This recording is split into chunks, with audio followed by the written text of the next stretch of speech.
Americans, born in this century, tempered by war, disciplined by a hard and bitter peace, proud of our ancient heritage, and unwilling to witness or permit the slow undoing of those human rights to which this nation has always been committed and to which we are committed today at home and around the world.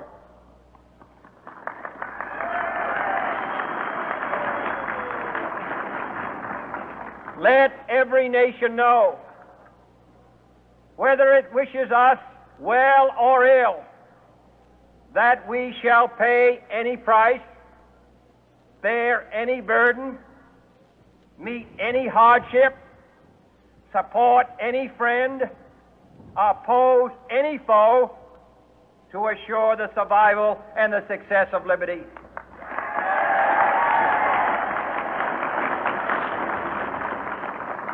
This much we pledge and more.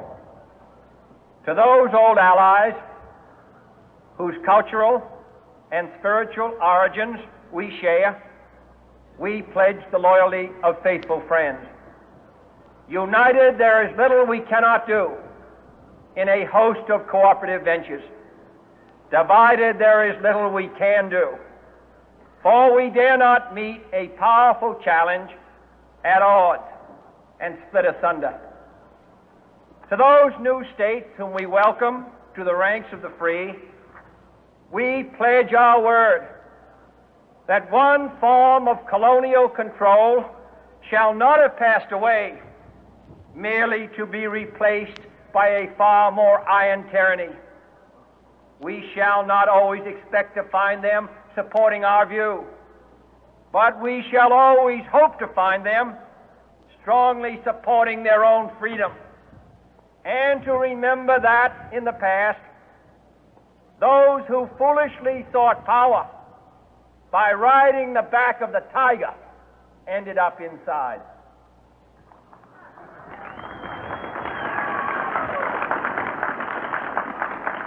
To those people in the huts and villages of half the globe struggling to break the bonds of mass misery, we pledge our best efforts to help them help themselves for whatever period is required, not because the communists may be doing it, not because we seek their votes, but because it is right. If a free society cannot help the many who are poor, it cannot save the few who are rich.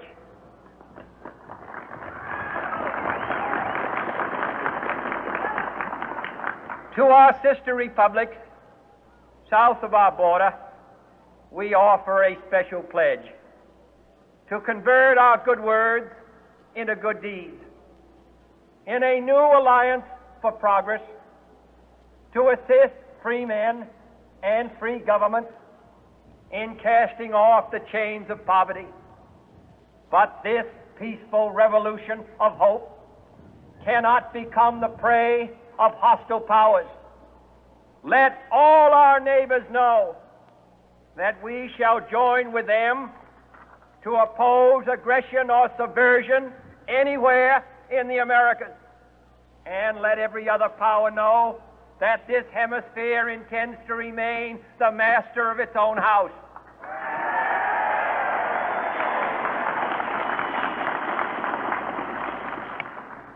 To that world assembly of sovereign states, the United Nations, our last best hope, in an age where the instruments of war have far outpaced the instruments of peace, we renew our pledge of support to prevent it from becoming merely a forum for invective, to strengthen its shield of the new and the weak, and to enlarge the area in which its writ may run.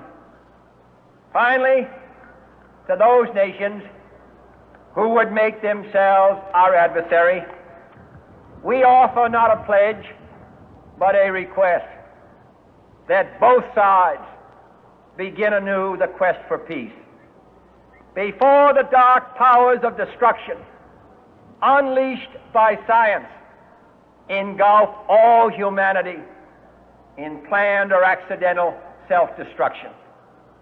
We dare not tempt them with weakness, for only when our arms are sufficient beyond doubt can we be certain beyond doubt that they will never be employed.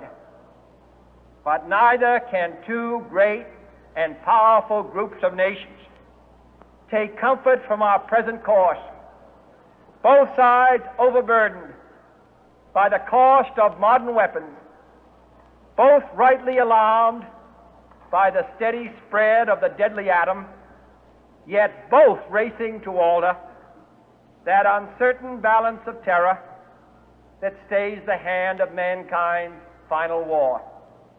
So let us begin anew, remembering on both sides that civility is not a sign of weakness, and sincerity is always subject to proof. Let us never negotiate out of fear, but let us never fear to negotiate.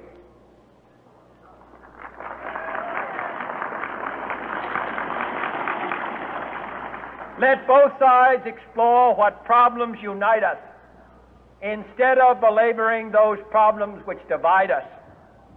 Let both sides, for the first time, formulate serious and precise proposals for the inspection and control of arms, and bring the absolute power to destroy other nations under the absolute control of all nations.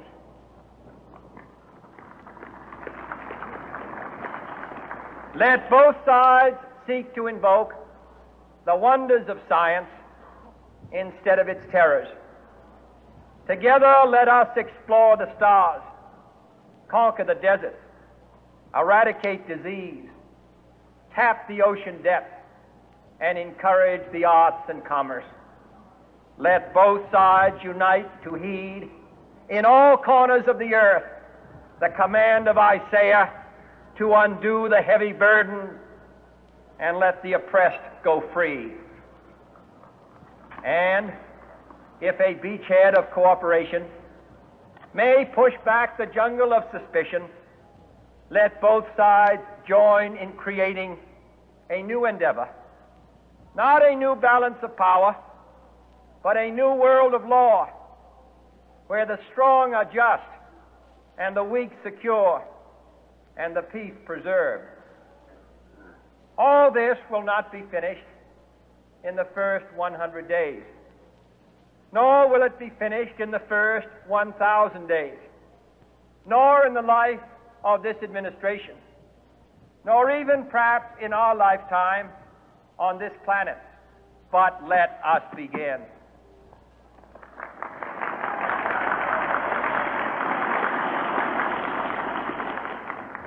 In your hands, my fellow citizens, more than mine, will rest the final success or failure of our course. Since this country was founded, each generation of Americans has been summoned to give testimony to its national loyalty. The graves of young Americans who answered the call to service surround the globe. Now the trumpet summons us again, not as a call to bear arms, though arms we need, not as a call to battle, though in battle we are, but a call to bear the burden of a long twilight struggle, year in and year out, rejoicing in hope, patient in tribulation, a struggle against the common enemies of man, tyranny, poverty, disease, and war itself. Can we forge against these enemies a grand and global alliance,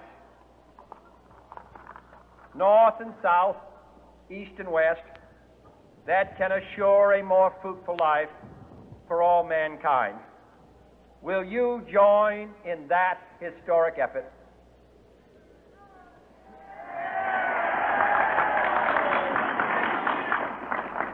In the long history of the world, only a few generations have been granted the role of defending freedom in its hour of maximum danger. I do not shrink from this responsibility. I welcome it.